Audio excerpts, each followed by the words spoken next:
Terekam CCTV, sepasang remaja 4 jam berbuat asusila di outlet dimsum.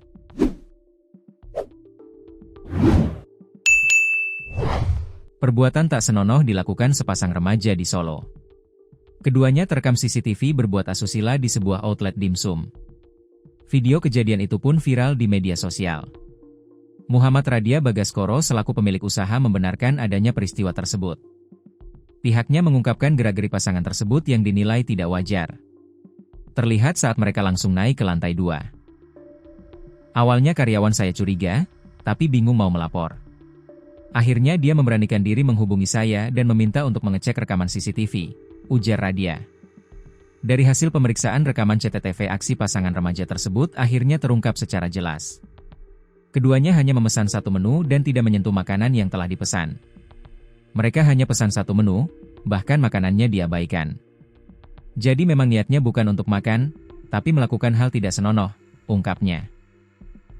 Peristiwa ini kemudian viral di media sosial setelah rekaman CCTV beredar luas.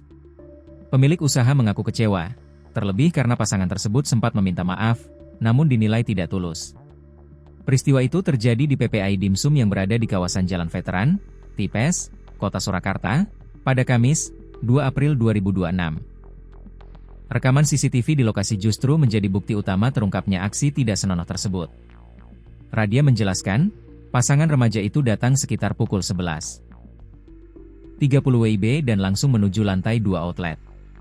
Awal mereka datang, yang laki-laki itu mengalihkan kamera outlet saya agar posisi mereka menjadi blind spot, supaya tidak terlihat, ujarnya, Jumat, 3 April 2026. Namun, upaya tersebut tidak berjalan sesuai rencana.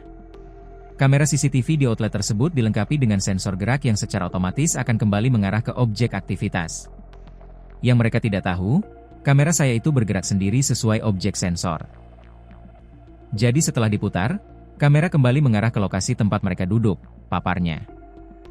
Setelah merasa berada di area yang tidak terpantau, pasangan tersebut kemudian melakukan aksi tak senonoh dalam kurun waktu cukup lama, yakni dari pukul 11.30 WIB hingga sekitar pukul 15.30 waktu Indonesia Barat.